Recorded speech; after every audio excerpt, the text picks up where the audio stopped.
จอลูกหนังวิเคราะห์บานเตจิเตส3คู่ประจำวันศุกร์ที่10เดือน4ปี2026เขามาเล่นในคู่หนึ่งในศึกซีเรียอิตาลีเตะในเวลา 1:45 ของคืนนี้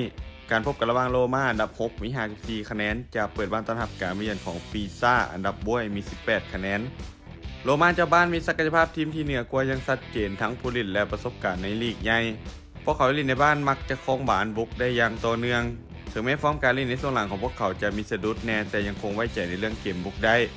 ส่วนปีซ่าทีมเยือนเป็นทีมฮองแทบทุกด้านโดยเฉพาะคุณภาพนักเตะฟอร์มในช่วงหลังค่อนข้างที่จะแพ้หลายเกมฮับมีปัญหา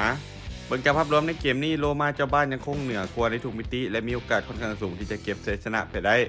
การคาดการณ์สกอร์ที่น่าจะเกิดขึ้นโรม่าจะเปิดบ้านเอาชนะปีซ่าไปด้วยสกอร์2-0มาตอนคู่ที่2ในศึกพรีเมียร์ลีกอังกฤษเตะในเวลา 20:00 ของคืนนี้การพบกันระหว่างเวสต์แฮมยูไนเต็ดอันดับ18มี29คะแนนจะเปิดบ้านต้อนรับการมาเยือนของวูลแฮมป์ตันอันดับ20มี17คะแนน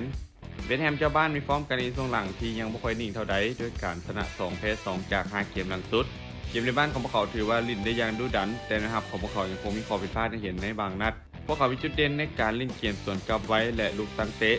ส่วนวูลแฮมป์ตันวันเดอร์มีฟอร์มการเล่นช่วงหลังที่ถือว่าใกล้เคียงกันทีมมีเกมรับที่เหนียวแน่นกว่าเวสต์แฮมการเล่นเกมเยือนของพวกเขาก็ถือว่าบ่แย่มักจะเล่นในความหัดกลุ่มและรอจังหวะการเล่นเกมสวนกลับเบิ่งจากภาพรวมในตอนนี้ผลงานของทั้ง2ทีมถือว่าใกล้เคียงกันและค่อนข้างสูสีคือมีโอกาสค่อนข้างสูงที่จะจบลงด้วยผลเสมอ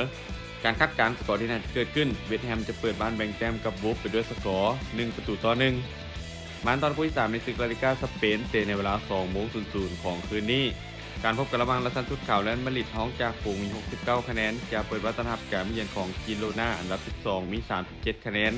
มาดริดพวกเขามีฟอร์มการเล่นช่วงหลังในลีกถือว่าฮ้อนแรงพอสมควรด้วยการเก็บชัยชนะได้อย่างต่อเนื่อง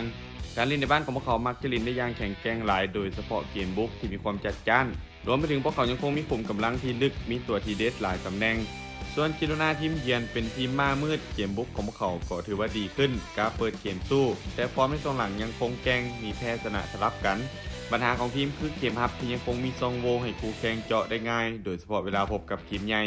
ผู้เกมคาดว่ามาดริดน่าจะเป็นฝ่ายที่คล้องบานและบุกเข้าใส่อย่างต่อเนื่องส่วนกิโลนาพวกเขาอาจจะมาเล่นแบบตั้งรับลึกรอจังหวะการเล่นเกมสวนกลับและลูกยิงไกลเป็นระยะเบิ่งจากภาพรวมมาดริดพวกเขายังคงดูดีกว่าในทุกมิติและมีโอกาสค่อนข้างสูงที่จะเก็บชัยชนะไปได้